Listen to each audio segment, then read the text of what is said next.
Buenas noches. ¿Alguien está escuchando la doctora?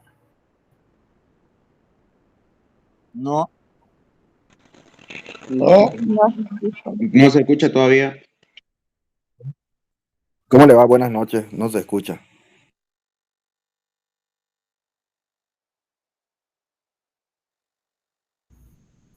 Hola, buenas noches. buenas noches, doctor. buenas noches, doctor.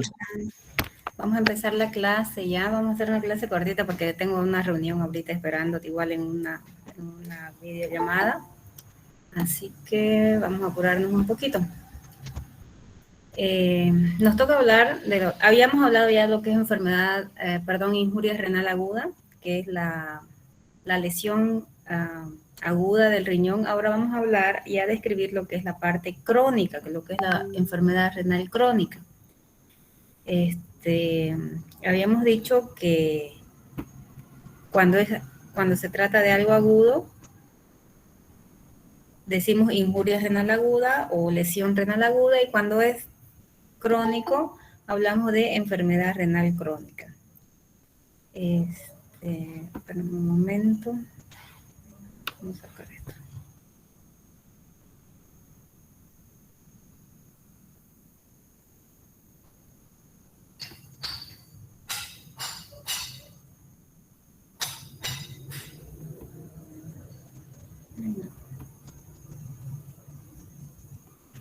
Ahí está bien más. Entonces, vamos a ver qué es la definición de enfermedad renal crónica. ¿Están viendo las diapositivas? Sí, doctor. Ya, entonces la enfermedad renal crónica, según la KDIGO, que es la Kidney Disease Improving Global Outcome del 2012, realiza sus guías que son publicadas periódicamente, y esto es lo que van a definir, lo que han definido lo que es la enfermedad renal crónica. La enfermedad renal crónica puede deberse a muchas causas, por eso es independientemente del diagnóstico clínico, ¿no? Entonces la enfermedad renal crónica puede ser por diabetes, puede ser por otro tipo de causas.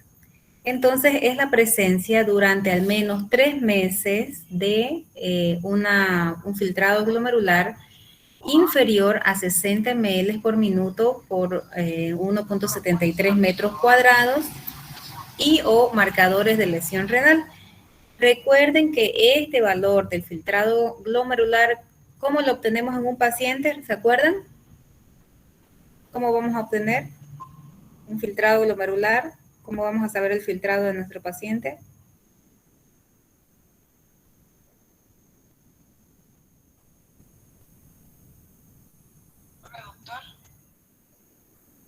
Hola. ¿Alguien sabe cómo obtenemos el filtrado glomerular?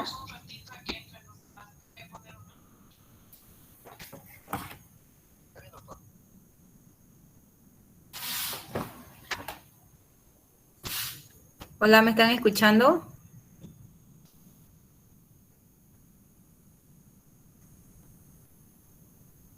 Se escucha, doctora. A ver, Kleider, ¿cómo conseguimos, cómo obtenemos el filtrado glomerular de un paciente?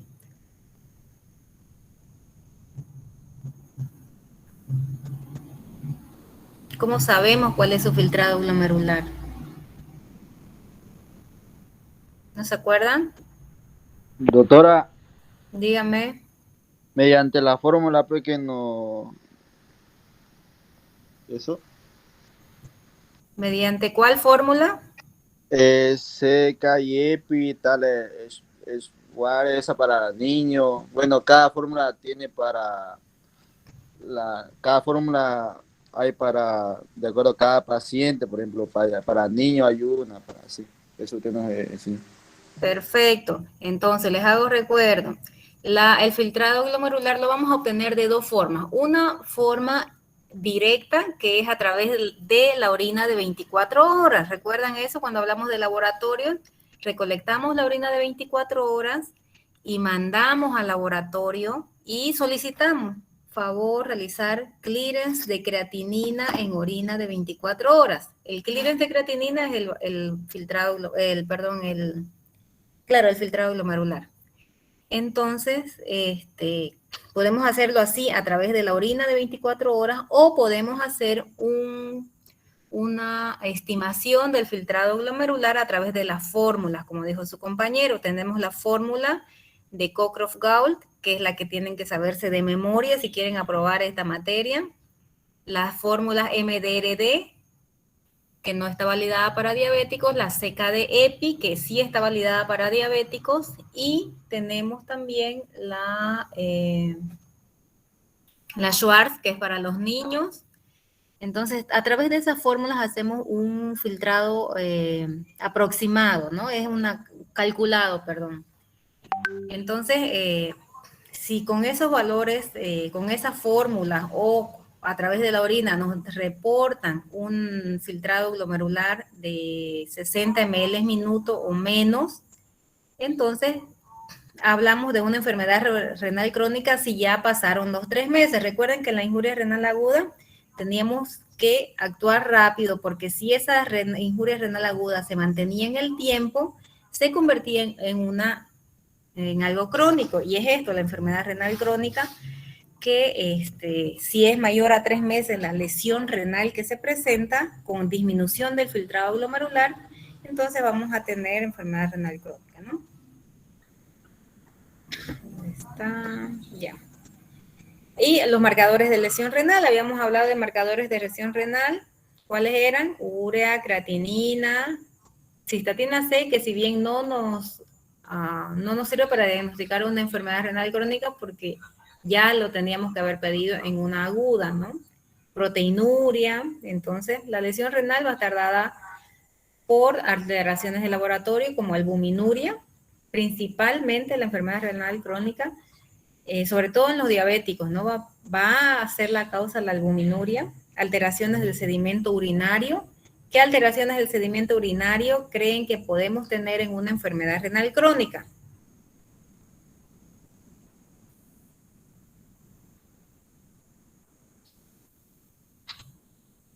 Alguien que se anime, ¿qué podemos encontrar en un examen de orina en una enfermedad renal crónica?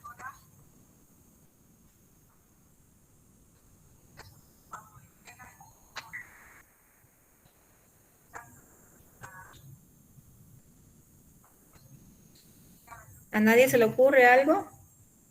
En el sedimento urinario, si tenemos albúmina, ¿qué podemos encontrar en el sedimento urinario?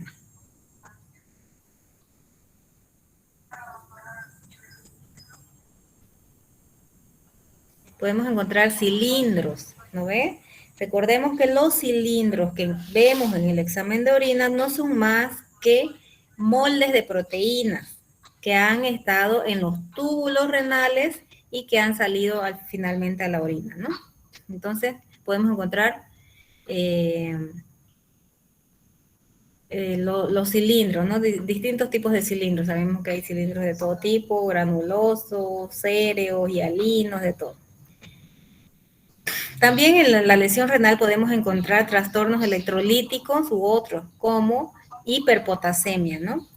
Secundaria, los trastornos tubulares. Recordemos que en los túbulos renales se secretaba y se reabsorbían todos los electrolitos, ¿no? Entonces, si no te está funcionando las nefronas, vamos a tener alteración de estos electrolitos. ¿Por qué? Porque de repente, bueno, no de repente, lo que va a pasar es que no vamos a poder eliminar la cantidad adecuada de potasio y el potasio se va a quedar en la sangre, entonces vamos a tener hipercalemia o hiperpotasemia, que también se llama, en la sangre. Como tenemos alteraciones en la reabsorción de sodio, vamos a tener hiponatremias, aunque las hiponatremias en la enfermedad renal crónica no son unas hiponatremias verdaderas, sino tienden a ser una pseudo hiponatremia por el exceso de líquido que tenemos en el cuerpo o que tiene el paciente renal crónico en el cuerpo. Tenemos alteraciones histológicas en la biopsia renal, que van a ser el punto final de la lesión renal, va a ser la esclerosis renal, o sea, la cicatrización prácticamente renal. alteraciones estructurales en las imágenes, o sea, en las ecografías, con disminución del tamaño de los riñones. ¿Alguien se acuerda cuánto mide un riñón normalmente? De 7 a 12.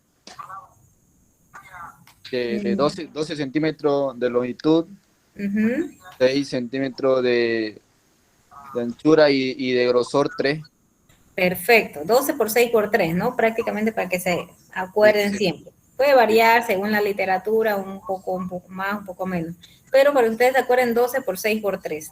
Cuando los riñones están pequeños, sospechamos o probablemente se trata de una enfermedad renal crónica. Entonces nos van a reportar unos riñones con 8 centímetros, 7 centímetros, y lo va a describir en la ecografía como atrofia renal, por ejemplo. ¿Ya? Y nos van a dar las medidas. Y podemos tener alteraciones estructurales, como dice aquí, que son alteración de la corteza y de la médula, que en la ecografía normalmente se ve y se diferencia, pero cuando existe enfermedad renal crónica, esta diferenciación de corteza y médula no se va a ver y va a estar todo como si estuviera todo mezclado, ¿no?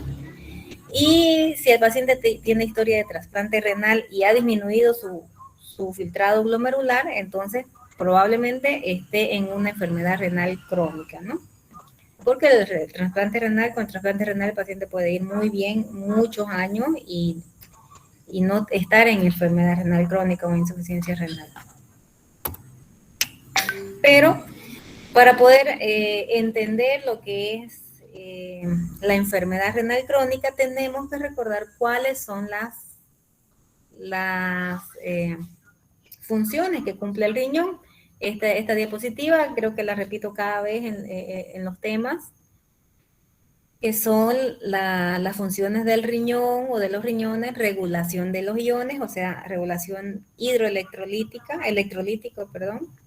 filtración de la sangre, desintoxicación, eliminación de desechos, regulación de la presión arterial. ¿Cómo vamos a regular la presión arterial? ¿A través de qué sistema? El sistema renina-angiotensina. Perfecto. Equilibrio ácido-base, entonces estamos con alteraciones entre acidosis, generalmente por alteraciones del bicarbonato. Regulación de la osmolaridad y la volemia. ¿Cómo vamos a regular la osmolaridad y la volemia? A través de la reabsorción, ¿cierto? Entonces, el sodio es el principal catión o el principal electrolito que nos va a dar la osmolaridad en el plasma. Entonces, es el que se encuentra en mayor cantidad y es el que va a darnos prácticamente los valores de osmolaridad, ¿no? Y recuerden que junto con el sodio, no solo se reabsorbe sodio, sino también se reabsorbe agua. Entonces, regulación de la osmolaridad y la volemia es muy importante en el sistema renal. Regulación de la eritropoiesis. Recuerden que secretamos también hormonas como la eritropoyetina con el riñón. ¿Qué es lo que va a producir la eritropoyetina? ¿Dónde actúa?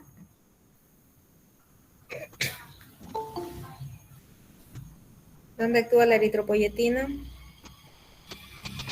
A nivel de la médula ósea, doctora, para inducir la producción de glóbulos rojos. Perfecto, muy bien. Entonces,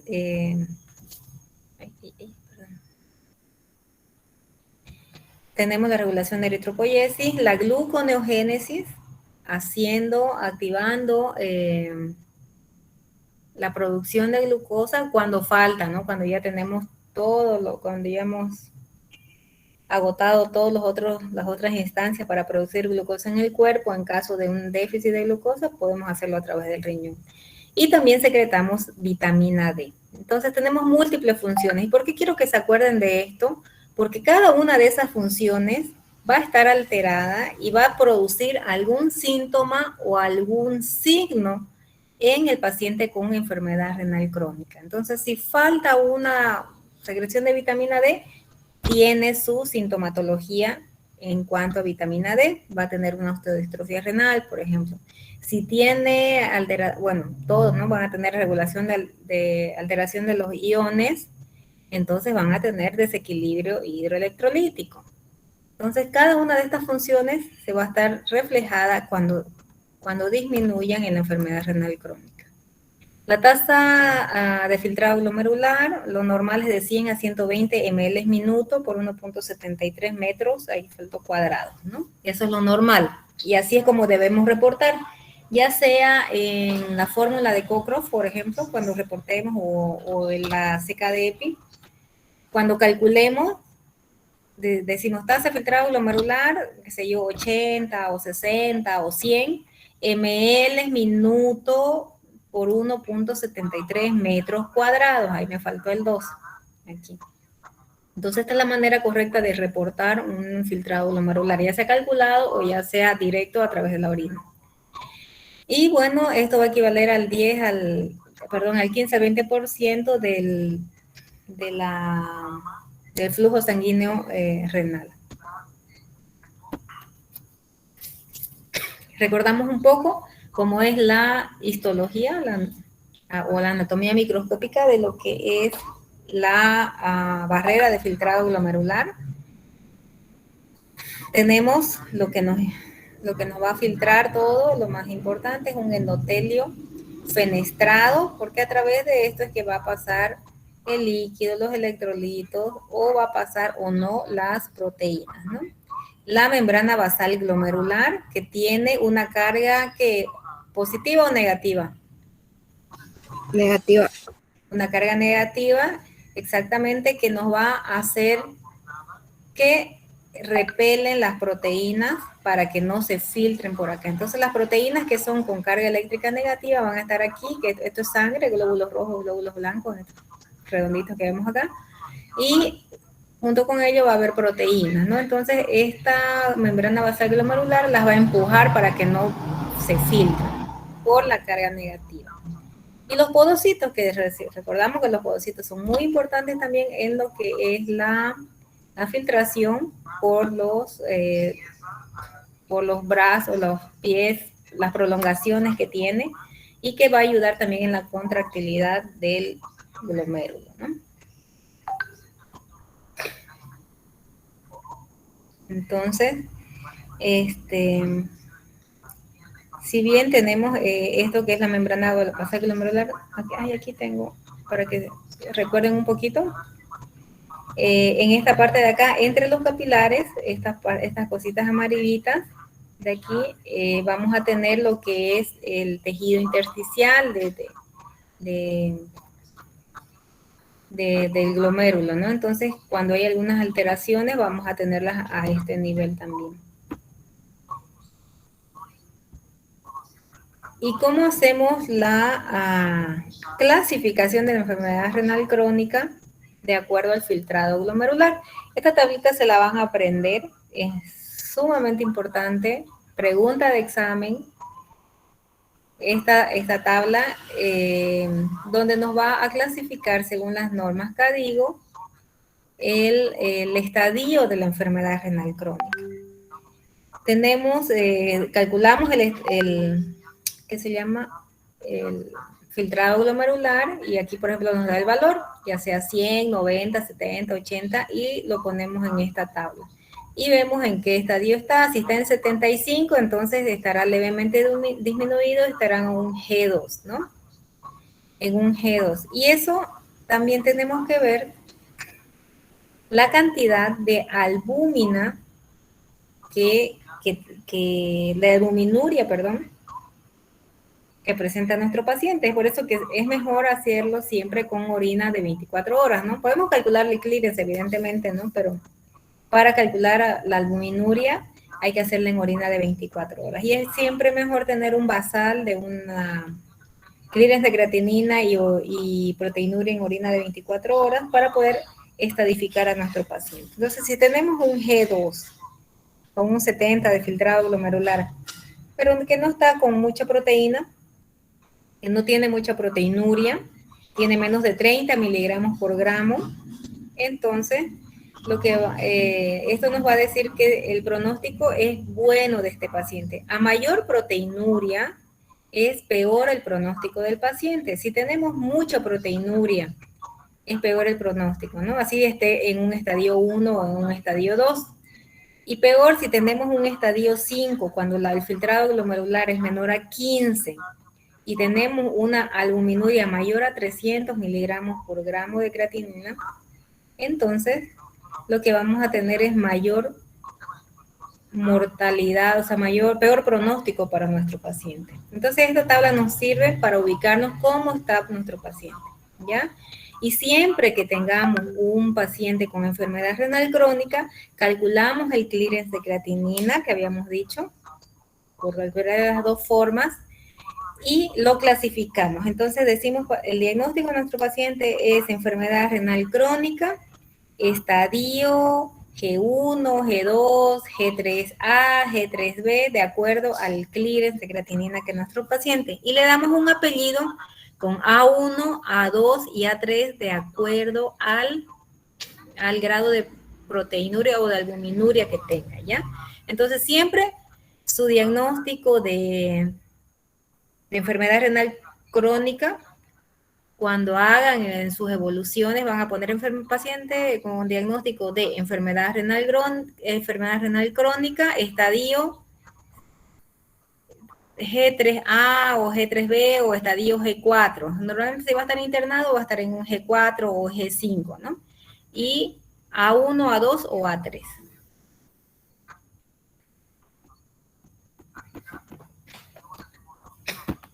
Ya. Entonces, como habíamos dicho, la enfermedad renal crónica puede ser por múltiples causas.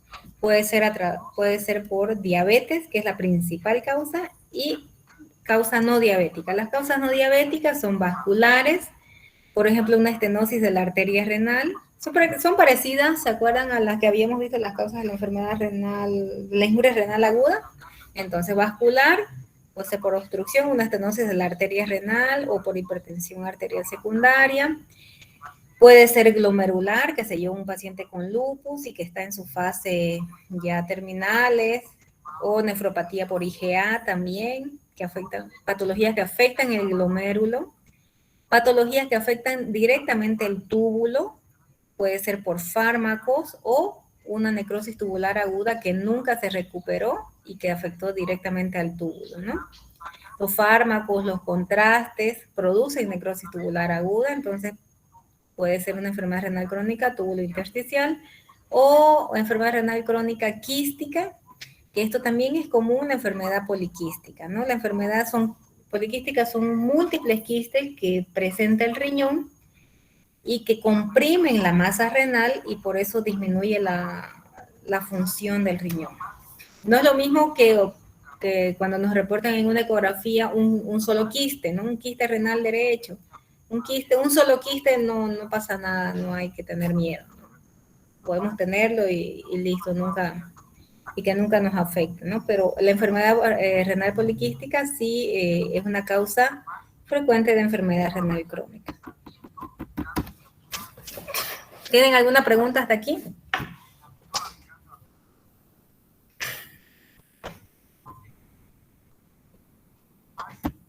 Bueno, en cuanto a la fisiopatología de lo que es la enfermedad renal crónica, tenemos lo principal, o sea, donde empieza todo es en el daño renal, ¿no? Tenemos un daño renal, ya sea por cualquier causa, ya sea por diabetes, por un trauma, por una cirugía, una enfermedad poliquística, y eso disminuye la masa de nefronas, o sea, disminuye la cantidad de nefronas. Al haber disminución de la cantidad de las nefronas que quedan van a sobrecargarse y van a presentar una hipertensión capilar glomerular, porque van a estar esforzándose más. Entonces, al haber una hipertensión capilar glomerular, que habíamos dicho en cuanto a las presiones del glomérulo, si hay mayor hipertensión capilar, hay mayor presión hidrostática, por ejemplo, mayor presión que empuja la salida del líquido desde desde el vaso hacia el intersticio, entonces van a aumentar la cantidad de proteínas filtradas. Recordemos que pueden filtrarse proteínas, evidentemente, pero se van a reabsorber al 100%. Pero en el caso de que tengamos una hipertensión capilar, aumentamos la presión hidrostática, hacemos que se abran esos poros fenestrados y sobrepasan las proteínas plasmáticas, vamos a llegar a tener la proteinuria, ¿no? Entonces vamos a eliminar albúmina, transferrina, inmunoglobulinas, complementos, entonces muchas cosas que van a llegar al final a ser la proteinuria. Y lo que daña evidentemente al riñón es esto, ¿no? La proteinuria. Entonces, al haber la proteinuria excesiva, va a haber una excesiva reabsorción tubular de las proteínas. Si reabsorbemos proteínas, normalmente botamos algunas proteínas, pero las reabsorbemos. Pero cuando ya aumenta esta cantidad de proteinuria, tenemos que tratar de reabsorber todo lo que podamos y sobreestimulamos al riñón. Entonces, esta sobreestimulación para reabsorber proteínas va a hacer que se liberen factores de necrosis. Esos factores de necrosis son sustancias o van a hacer liberación de sustancias vasoactivas, sustancias inflamatorias dentro del intersticio, que les había dicho, ¿no? Ahí dentro, en que está el intersticio, lo que está entre los glomérulos, esas partecitas amarillitas que hay entre los glomérulos. Entonces, esta inflamación que se va a producir en el glomérulo o en el intersticio, ¿qué va a hacer? Llamar células inflamatorias, ¿no? Las células, monocitos, linfocitos. Entonces, estas células inflamatorias se van a acumular en el intersticio. Al acumularse, van a liberar sustancias proinflamatorias que son citoquinas y factores de crecimiento. Estos factores de crecimiento van a hacer que proliferen los fibroblastos, que son las células que van a producir fibrosis al final, y al producir una fibrosis, que es como una cicatriz, se produce la esclerosis renal. Entonces, al haber igual la excesiva reabsorción de las proteínas, estas células tubulares van a ir cambiando su forma, cambiando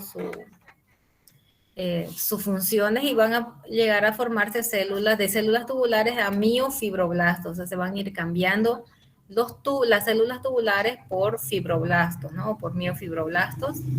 Y también aumenta la síntesis tubular de factores de crecimiento, hipertrofia de las células tubulares, incrementamos el colágeno tipo 4 y al final vamos a tener el proceso final, que es la esclerosis. Entonces, lo que daña finalmente al riñón es la proteinuria. La excesiva proteinuria va a producir alteraciones en las células tubulares, acumulación de sustancias en el intersticio glomerular, y finalmente esas sustancias van a producir liberación, más inflamación, fibroblastos y una esclerosis renal.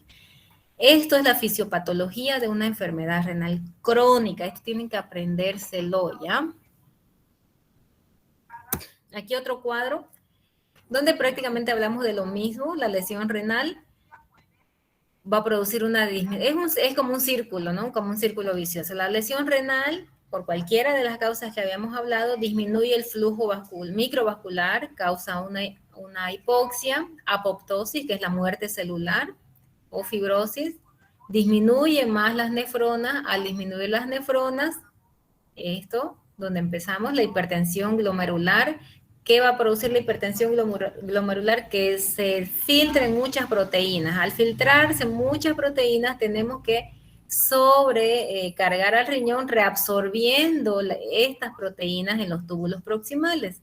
Pero esas células tubulares proximales se van a cansar, se van a modificar por estimulación de citoquinas y factores de crecimiento.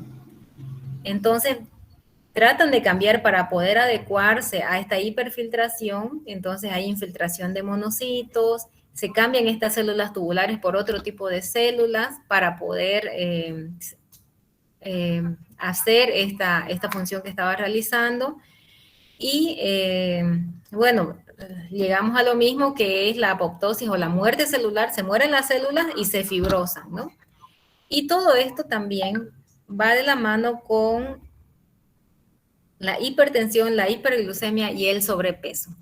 Entonces, la hipertensión arterial, la hiperglucemia, o sea, paciente diabético con glucemia alta, el sobrepeso van a causar de por sí una hipertensión glomerular. Esta hipertensión glomerular, dijimos, va a producir la proteinuria y todo el proceso que habíamos hablado, ¿no? Entonces, es por este motivo, por la hipertensión glomerular, que se produce la enfermedad renal crónica en estas patologías, que son hipertensión arterial, hiperglucemia y en el sobrepeso. Los gorditos tienen tendencia a hacer una hipertensión glomerular. Entonces, igual, la hiperglicemia per se y el sobrepeso son un estado de inflamación crónica que se tiene en el cuerpo. La glicemia elevada y el sobrepeso o el síndrome metabólico mantiene el cuerpo en un estado de inflamación crónica. Esta inflamación crónica obviamente estimula la producción de citoquinas y factores de crecimiento. ¿Ya? ¿Y qué va a producir esta estimulación de citoquinas y factores de crecimiento? La infiltración va a producir fibrosis, apoptosis y más disminución de las nefronas, hipertensión glomerular. Por eso es un círculo vicioso. O sea, aparte de la lesión renal que puede habernos causado una hipertensión arterial, una hipertensión glomerular, las patologías como hipertensión, hiperglucemia y sobrepeso producen una estimulación que nos empeora el cuadro.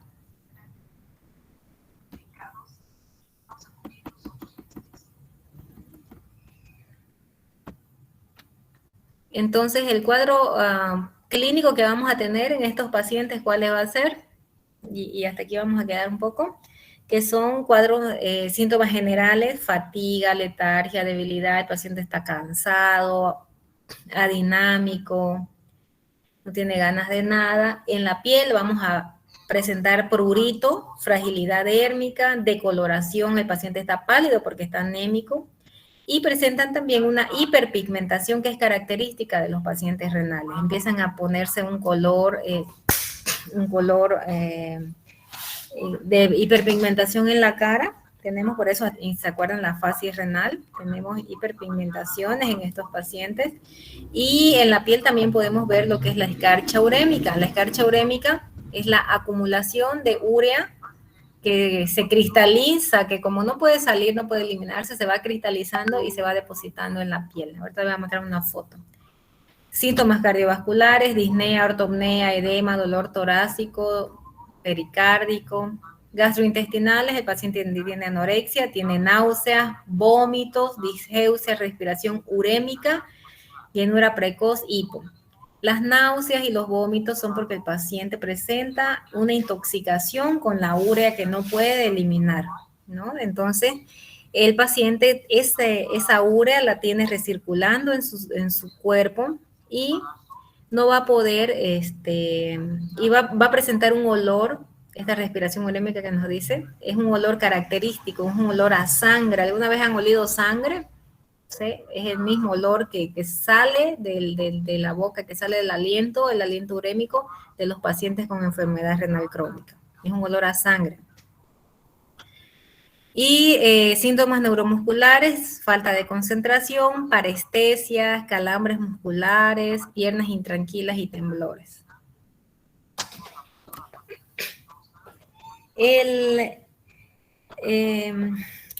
¿Cómo les puedo decir? La mayor cantidad de síntomas o la mayor gravedad de síntomas que puede tener un paciente con enfermedad renal crónica sería lo que llamamos nosotros el síndrome urémico. Ojo, que no van a confundir, por ahí buscan ustedes en internet síndrome hemolítico, se ponen síndrome urémico y les sale síndrome hemolítico urémico. No es lo mismo, el síndrome hemolítico urémico es una patología diferente, que vamos a ver después, que se da en niños y esas cosas. Pero el síndrome urémico son el conjunto de signos y síntomas que presenta un paciente con enfermedad renal crónica terminal. y se caracteriza por un deterioro cuantitativo y cualitativo del estado de bienestar del paciente y manifestaciones clínicas que son específicas.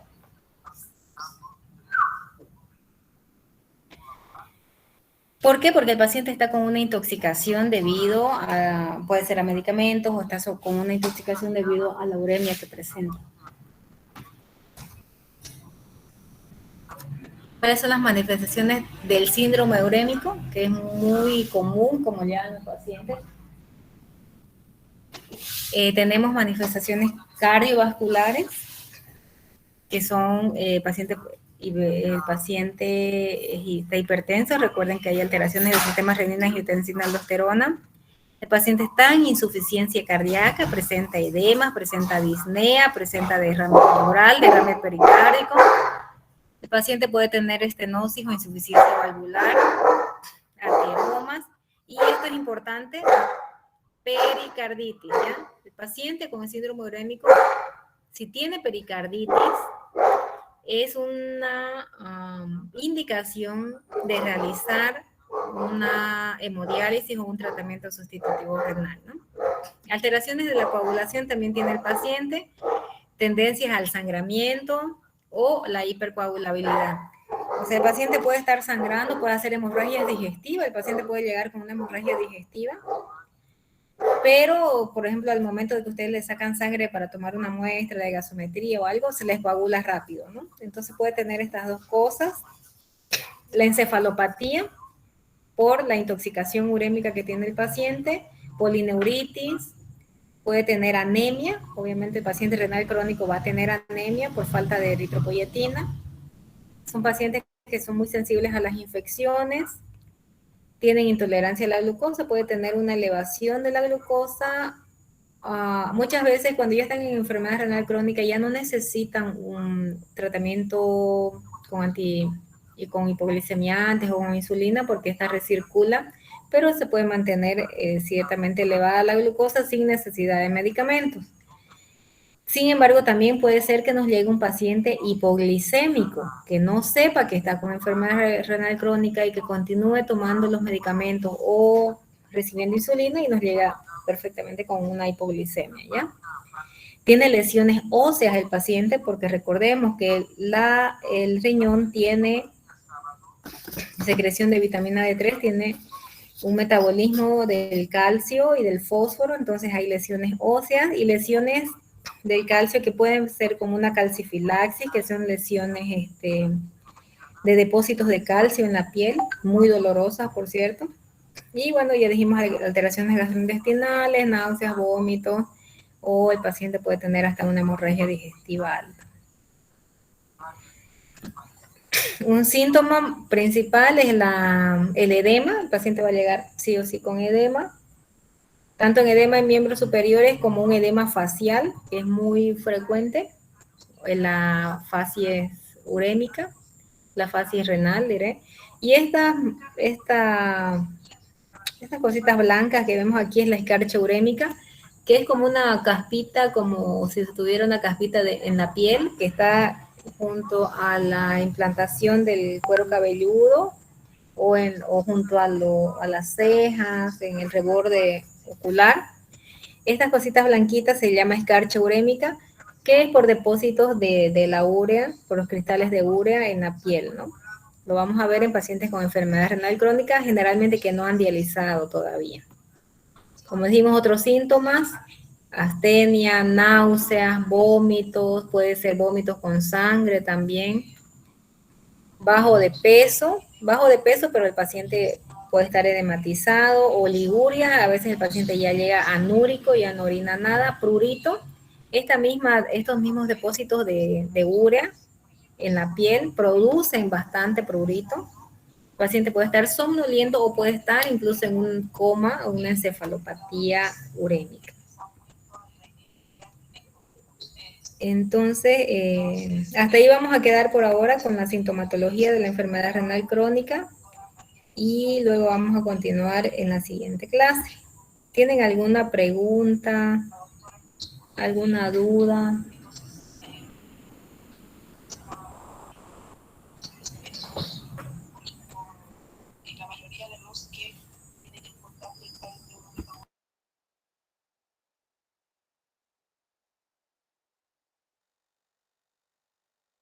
Doctora, buenas noches. ¿Se me escucha? Sí, lo escucho, lo escucho. ¿Qué tan avanzado tiene que estar la enfermedad renal crónica para afectar lo que es la coagulación?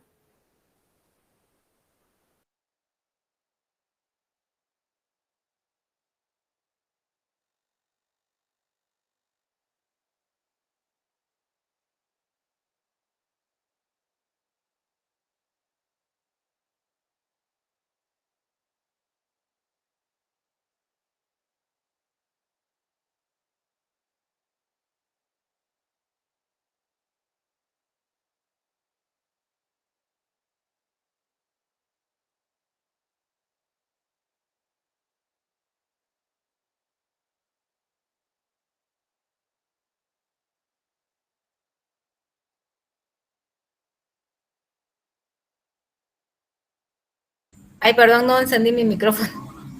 Para poder tener una alteración de la coagulación, habíamos hablado de lo que es el síndrome urémico. En el síndrome urémico normalmente lo vamos a tener en un estadio 5 de enfermedad renal crónica. Es cuando ya puede venir el paciente incluso con datos de sangrado, una hemorragia digestiva, sangrado gingivales incluso podría tener, ¿no? Pero puede tener un estadio 4, ya podríamos tener ciertas alteraciones, pero un sangramiento generalmente cuando ya estamos con un síndrome urémico, o sea, un estadio 5. Gracias.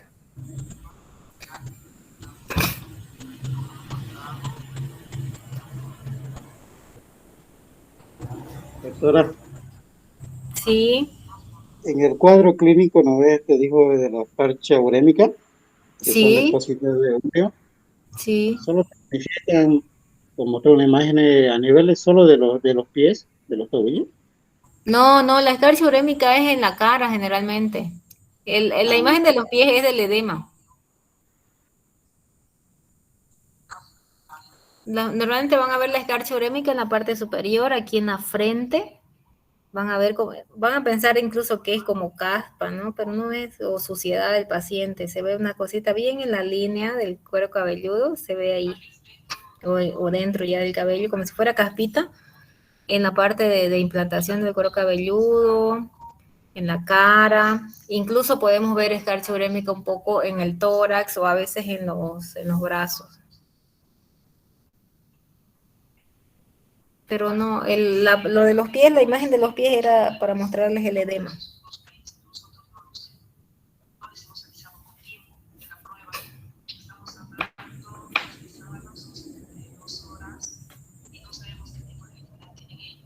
¿Alguna otra pregunta?